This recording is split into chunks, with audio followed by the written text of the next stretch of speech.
Hello and welcome to another Tabletop Games Blog Saturday review. It was time to build a better future and turn the city around. We knew we had to reduce our carbon output quickly. Our aim was to be carbon neutral, yet the road there would be difficult and tough decisions had to be made. Modernizing our housing stock, building wind farms, offering grants for solar panels and everything else would cost a lot of money. If we wanted to move quickly, we might have to accept a temporary increase in carbon output to build factories that would help us finance the final goal.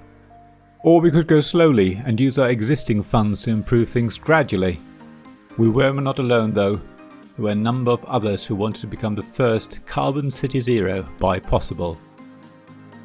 It seems like I've got into city building games, see my review of Quadropolis from last week, links in the description below, but Carbon City Zero is very different from that game. Here is a true deck building game. Everyone starts with the same deck of 9 cards, not 10 as is usual, and everyone shuffles the deck and then draws 5 cards which they play on their turn. Some cards give you special abilities for that turn, and most cards give you income that you can spend on buying cards from a central pool. Cards you buy go into your discard pile, unless a special power allows you to do something different, and the central pool is immediately refilled. At the end of your turn, you count up the positive and negative carbon values and adjust your score accordingly. It's really all very traditional, exactly what you would expect from every other deck building game.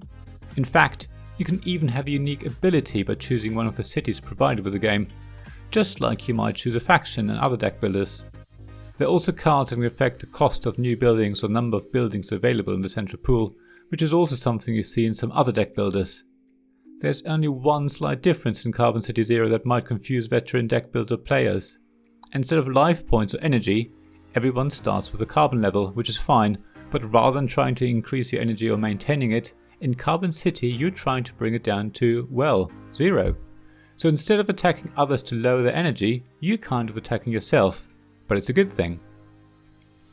The thing is, Carbon City Zero isn't trying to reinvent the wheel or put a new spin of the very popular deck building mechanism. Instead, it's all about the theme, reducing carbon output, and it's really a teaching tool rather than just a game.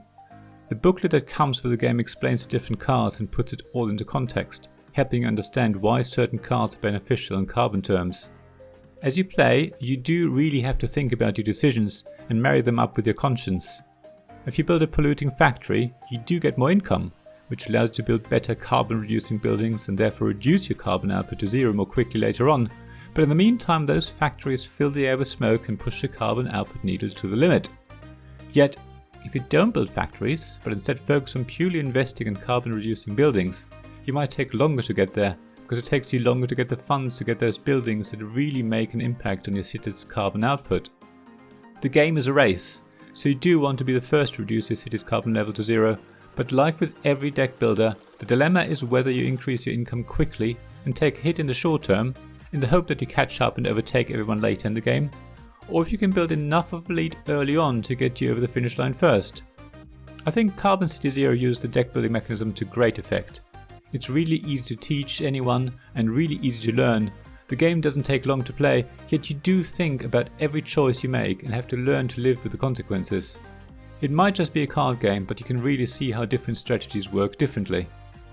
I can really recommend this game to anyone who likes deck builders and is interested in our carbon future. The game is printed on FSC certified paper.